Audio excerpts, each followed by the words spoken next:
तो आज हम डिस्कस करने वाले हैं how to deal with ethics question.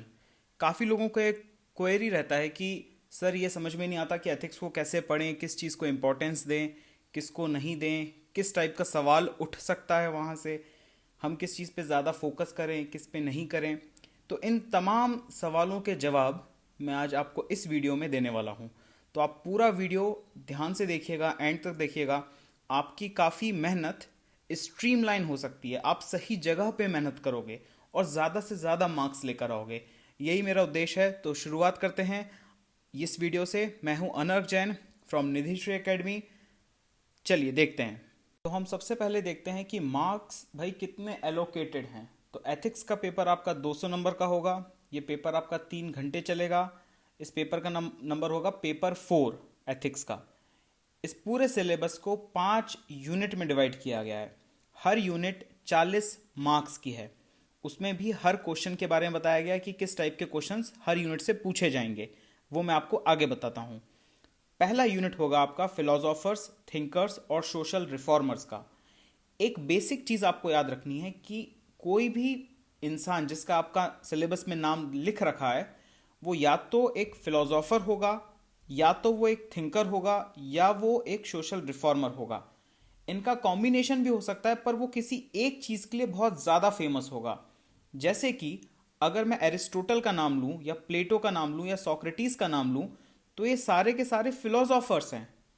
अगर मैं कबीर और राजा राम मोहन रॉय का नाम लूँ, तो ये सोशल रिफॉर्मर हैं।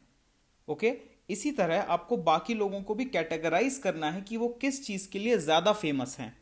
ओके, जब आप ये कैटेगराइज कर लेंगे तो आपको रिवाइज करना, याद करना, और एक इंट्रोडक्शन का पहला लाइन ही बन जाएगा, Socrates he was a philosopher. उसके बाद आप लिखोगे फिलोसोफर ऑफ एंशिएंट ग्रीस, ये उसका टाइम लाइन। इस तरह से आपको क्वेश्चंस का पहला लाइन इसी बेसिस पे मिल जाएगा कि वो फिलोसोफर है, थिंकर है, कि सोशल रिफॉर्मर है। ओके, जब उसको आपको पता चल गया कि वो कौन है, आप उसके बाद उनका टाइम लाइन लिख सकते हैं। आपका पहला लाइन आंसर का कंप्लीट हो गया। ओके, तो आपको ये कैटेगराइजेशन करना है। इसके बाद हम चलते हैं यूनिट 2 पे। यूनिट 2 में आपका आएगा एटीट्यूड, एप्टीट्यूड और इमोशनल इंटेलिजेंस। इन तीनों जो सब सेक्शंस हैं यूनिट 2 के, इसमें आपका कंटेंट रहेगा, एलिमेंट्स रहेगा, फंक्शन, फॉर्मेशन रहेगा। ये सारे एटीट्यूड में आएंगे। एप्टीट्यूड में फाउंडेशनल वैल्यूज आएंगी सिविल सर्विसेज की, non पार्टीशनशिप, objectivity, impartiality, empathy, tolerance. Emotional intelligence में आपका आएगा गवर्नेंस के ऊपर, एडमिनिस्ट्रेशन के ऊपर, कंसेप्ट्स आएंगे, उनकी यूटिलिटीज आएंगी। ये सारी चीज़ें हम अपने लेक्चर्स में डील करेंगे। ओके, यूनिट 3 में हमारा आएगा human needs and motivation and ethics and values in public administration. इसमें भी accountancy, transparency, ethical reasoning, conscience, implementation of higher values in governance, ये सारी चीज़ें आएंगी। करप्शन के सिलेबस में दे रखा है आपको types and causes of corruption, role of society, approaches to minimize corruption, United Nations convention against corruption, Lokpal, Lokayukta, transparency international, ये ऑर्गेनाइजेशंस हैं, बॉडीज हैं, इनके ऊपर सवाल दिया गया है। तो और 5th यूनिट आता है आपका केस स्टडीज, जो कि 20 मार्क्स की 2 केस स्टडीज आएंगी सिलेबस में। केस स्टडीज इन्हीं सारी यूनिट्स का कहीं ना कहीं यूज होगा। तो जब आप केस स्टडी को डील करोगे तो आप उसमें एक कोई कोट लिख सकते हो, कोई सेइंग लिख सकते हो, कोई बुक का नाम लिख सकते हो जो पेपर 1 से रिलेटेड होगी, यूनिट 1 से रिलेटेड होगी आपकी। उसमें आप कंसेप्ट लगा सकते हो एटीट्यूड का। फिर आप पॉइंट लिख सकते हो कि ह्यूमन नीड्स या मोटिवेशन क्या होता है। फिर आप लिख सकते हो कि अगर वो करप्शन से रिलेटेड है तो करप्शन से रिलेटेड पॉइंट लिख सकते हो, उस गवर्निंग बॉडी का नाम लिख सकते हो, UNCOC का नाम लिख सकते हो, लोकायुक्त का नाम लिख सकते हो। तो ये सारे चीज़ों को इम्बाइब करके आप केस स्टडी सॉल्व करिएगा। केस स्टडी जब भी आप पढ़ेंगे तो आप इंश्योर करिए कि आपकी शुरू की 4 यूनिट हो चुकी हैं। जब आप पहली 4 यूनिट बहुत अच्छे से पढ़ लेंगे तभी आप केस स्टडी शुरू करिए, नहीं तो आपके केस स्टडी में वो मज़ा नहीं आएगा। वो एक मज़ा नहीं आएगा लिखने का, वैल्यूज़ नहीं आएंगी। ओके, हाथ से लिखा ही नहीं जाएगा, क्योंकि फिर आप एक नॉर्मल पर्सन की तरह लिखोगे। जब आप ये सारी यूनिट्स पढ़ के केस स्टडी सॉल्व करोगे तो आप लगेगा कि हाँ यार, मेरे पास नॉलेज है और मैं अपने आंसर को बहुत अच्छी तरह से ऑर्गेनाइज कर सकता हूँ, और यही हमें मार्क्स दिलाएगा। ओके, तो अभी हम देखते हैं डिवीजन ऑफ मार्क्स कैसे किया गया है MPPSC के द्वारा एथिक्स के पेपर में। देखिए, हर यूनिट आपकी 40 मार्क्स की है, मैंने आपको बताया था। इस 40 मार्क्स को कैसे डिवाइड किया गया है वो देखिए कि 5 क्वेश्चन आएंगे आपके 2 मार्क्स के, तो मतलब 10 मार्क्स हो गए। ये 10 मार्क्स आपका स्मॉल आंसर्स के होंगे और ये आंसर्स आपको लगभग या तो एक लाइन में लिखनी है या फिर 10 शब्दों में ज़्यादा से ज़्यादा लिखना है। इसका मतलब ये हुआ कि ये क्वेश्चन रहेगा ही इस टाइप का कि आप ज़्यादा से ज़्यादा एक लाइन में लिख सकते हो उसे। ओके, जैसे क्वेश्चन आ गया कि लिव एंड लेट लिव किसने कहा है, तो आप लिख दोगे भगवान महावीर ने लिखा है। इस टाइप के क्वेश्चन सिंपल सिंपल क्वेश्चन आएंगे। 2 क्वेश्चन आएंगे 5 मार्क्स के, इसमें आपको लगभग 5 से 6 लाइन लिखनी है और लगभग 50 वर्ड्स के आसपास से आपका आंसर होना चाहिए। सिमिलरली आपका एक क्वेश्चन आएगा 20 मार्कर, ओके, हर यूनिट से, यूनिट 1, 2, 3 एंड 4।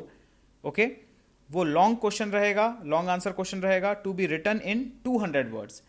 इसके अलावा जो केस स्टडीज हैं उसके 2 क्वेश्चन आएंगे और उसका वर्ड लिमिट रहेगा 500 वर्ड्स और हर केस स्टडी 20 मार्क्स की रहेगी। तो 5th यूनिट भी इस तरह से 2 केस स्टडी के हिसाब से 40 मार्क्स का हो गया।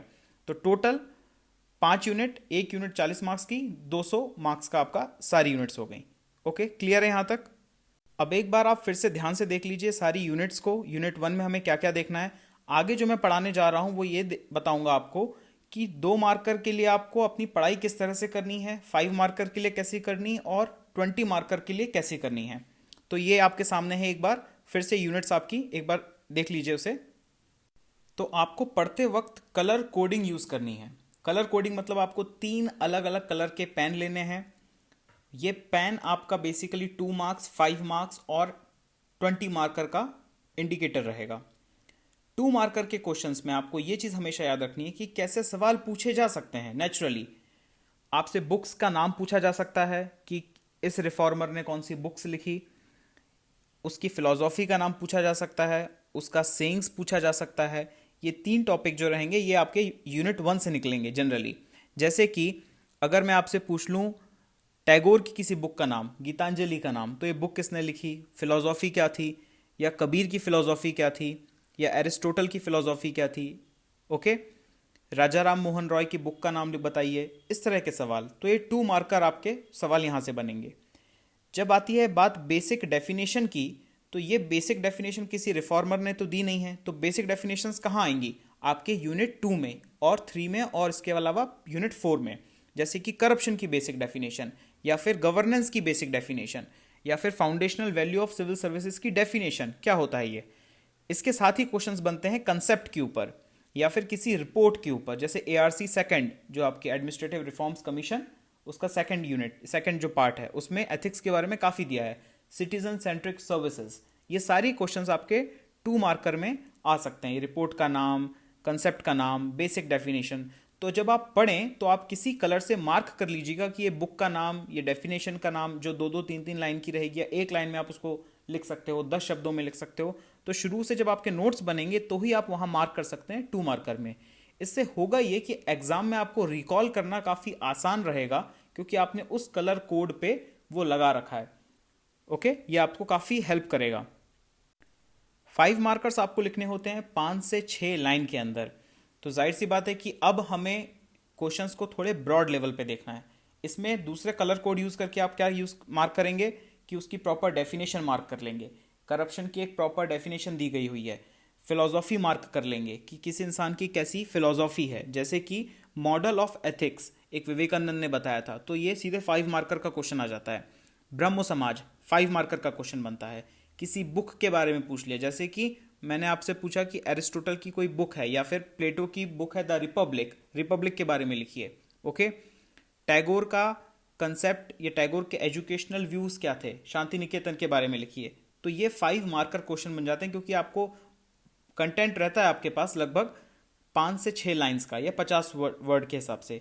आगे इसमें क्वेश्चंस जो बन सकते हैं वो होते हैं ऑर्गेनाइजेशन बेस्ड क्वेश्चन, जैसे कि United nation convention against corruption क्या है बताइए, लोकायुक्त क्या है बताइए, ट्रांसपेरेंसी इंटरनेशनल क्या है बताइए। ये ऑर्गेनाइजेशन बेस्ड क्वेश्चन। इसके अलावा बनते हैं list based questions. List based question में रहता है जैसे कि त्रिरत्न ऑफ महावीरा, या फिर बुद्धा की टीचिंग्स के बारे में किसी लिस्ट रहेगी जिसमें 4 या 5 ऑप्शंस आपको दिख रहे हैं, 4 या 5 पॉइंट्स हैं आपके। तो ऐसे क्वेश्चंस आपको हमेशा याद रखने हैं। जैसे अगर कोई 5 पॉइंट का क्वेश्चन है तो वो आपको याद रखना है। 4 कार्डिनल वर्च्यूज क्या होते हैं प्लेटो के, तो वो 4-5 के आसपास है, तो आपको यूज हो जाएगा कि 4 कार्डिनल वर्च्यूज आपको डायरेक्टली लिस्ट करने को बोल देगा वो, और एक एक लाइन में उसको एक्सप्लेन करना है। हो गया आपके 50 वर्ड्स के आसपास का क्वेश्चन। तो इस तरह से आपको कैटेगराइज करना है शुरू में कि यार ये 5 मार्कर में आ सकता है, ये 2 मार्कर में आ सकता है। तो ये जो हिंट रहेगा ये आपके काम को काफ़ी ऑर्गेनाइज कर देगा, एक स्मार्ट वे में आप पढ़ाई कर रहे होंगे। जो सबसे बेस्ट क्वेश्चंस होते हैं, जो सबसे ज़्यादा आपको मार्क्स दिलाएंगे, वो होंगे 20 मार्कर क्वेश्चन। टोटल आपके एग्जाम में 6 ऐसे सवाल आएंगे जो 20 मार्कर रहेंगे, मतलब 120 नंबर के आपके आसपास 20 मार्कर रहेंगे। अगर आप इसमें से 120 नंबर का 60% भी अचीव कर लेते हैं तो लगभग आपके 72 मार्क्स आपको सिर्फ 20 मार्कर ही दे सकता है। क्योंकि इसमें क्या होता है कि आपको बस ज़्यादा लिखना होता है और एक ऑर्गेनाइज्ड फॉर्मेट में लिखना होता है, और सामने वाला आपको आधा से ज़्यादा नंबर दे ही सकता है। 50% या 60% आपको मार्क्स एक ऑर्डिनरी आंसर पे भी आपको मिल सकता है, बशर्ते आपने सारे पॉइंट्स को टिक किया हुआ है। फायर एवरीथिंग मतलब आपको सब कुछ लिख देना है 20 मार्कर का। जैसे ही सवाल दिखता है आपको जितना इंफॉर्मेशन है सब कुछ लिख देना आप, ओके, बहुत हेल्पफुल रहेगा, पर ऑर्गेनाइज्ड फॉर्मेट में लिखना। जैसे कि पहले आप लिखोगे उसकी डेफिनेशन, उसके बाद आप लिखोगे बुक्स का नाम या उसकी सेइंग्स या कोट्स लिखोगे, तो ये आपका 3 अलग अलग डिवीजन में बढ़ गया। हर डिवीजन में अगर वो कुछ मार्क्स भी दे रहा है तो अगर 5-5-5 भी दिए तो 15 नंबर आपको मिल रहे हैं, जो कि 60% से काफ़ी हाइयर है, ओके। इस तरह से आपको मार्क्स लेने हैं। दूसरा टाइप का हो सकता है कि आपको पूरी डेफिनेशन का एक्सप्लेन करना है, तो आप ऊपर डेफिनेशन लिख दोगे, डेफिनेशन को अलग अलग पार्ट्स में डिफ्रेंशिएट करोगे, पार्ट वाइज करोगे और फिर उसे लिखोगे, पूरा कंसेप्ट लिखोगे और एग्जाम्पल के साथ लिखोगे। अगर आपके पास कंटेंट थोड़ा कम है तो आप एग्जाम्पल 1, एग्जाम्पल 2 के फॉर्मेट में भी लिख सकते हो। कंटेंट काफ़ी अच्छा है, याद है पूरा एग्जाम में, बहुत अच्छे से प्रिपरेशन थी उस टॉपिक की। एक ही एग्जाम्पल लिखिए तो ऊपर डेफिनेशन हो गई, उसका कंसेप्ट हो गया, एक्सप्लेनेशन हो गया, नीचे एग्जाम्पल आ गया, आपका 20 मार्क्स का पोर्शन रेडी है।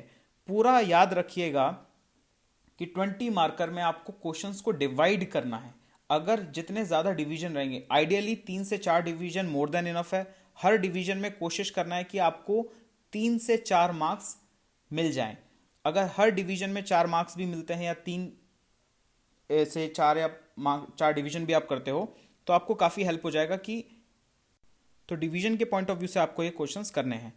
एक और क्वेश्चन जो इसमें सबसे ज़्यादा बनेंगे वो होंगे लार्ज लिस्ट क्वेश्चन। ऐसे सवाल जो मेरे वीडियोस में 7 से 8 पॉइंट आपको दे रहे हैं, जैसे कि अरिस्टोटल का व्यू ऑन स्टेट, इसको लगभग मैंने 11 पॉइंट में कवर करवाया है क्लास में। तो 11 पॉइंट अगर आप लिखते हो, 11 पॉइंट में से 7 या 8 भी आपको याद रहते हैं तो आपका 20 मार्क्स का मटेरियल रेडी है। क्योंकि एक एक लिस्ट पॉइंट लिखोगे, 11 पॉइंट लिख रहे हो आप, 8 या 9 भी लिखे, 9 पॉइंट पे अगर आपको सब में 1.5 नंबर या 2-2 नंबर भी दिया तो आप लगभग 15 से लेके 17 मार्क्स के बीच में स्कोर कर रहे हो, बशर्ते आपका पॉइंट विथ एक्सप्लेनेशन हो। तो ये सारे पॉइंट्स आपको काफ़ी हेल्प करेंगे 20 मार्कर को जीतने के लिए। आप याद रखिए 20 मार्कर से घबराइए नहीं। लोग सोचते हैं कि यार ये क्या पूछ लिया, और छोटे छोटे 2 मार्कर 5 मार्कर ज़्यादा पसंद होते हैं, पर आइडियली 20 मार्कर ही वो क्वेश्चन है जो बाकी लोगों से आपको एक एज दे सकता है एथिक्स के पेपर में। याद रखिएगा इस बात को, काफ़ी हेल्पफुल रहेगा। और अभी से एक अच्छा माइंडसेट, पॉजिटिव माइंडसेट बना के चलिए कि 20 मार्कर से हमें डरना नहीं है और इसे आइडियली एक अच्छे फॉर्मेट में डील करना है, डिवीजन बना बना के डील करना है इसे। तो ये था आज के लेक्चर के लिए। आप नितिश एकेडमी को ज्वाइन कर सकते हैं यूट्यूब पे। फुल मार्क्स के लिए सब्सक्राइब करिए, लाइक करिए, शेयर करिए, कमेंट करिए।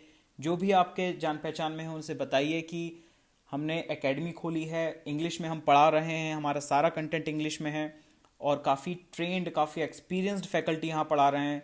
आपकी काफ़ी हेल्प होगी। जो लोग इंदौर या भोपाल को अफोर्ड नहीं कर पा रहे हैं वो छिंदवाड़ा आके रह सकते हैं। यहाँ पे आपके अरेंजमेंट्स हो सकते हैं, आपको फीस काफ़ी कम है और क्वालिटी कंटेंट मिल रहा है, ओके। तो तब तक के लिए signing off from Nidhishree academy. I am Anark Jain, bye.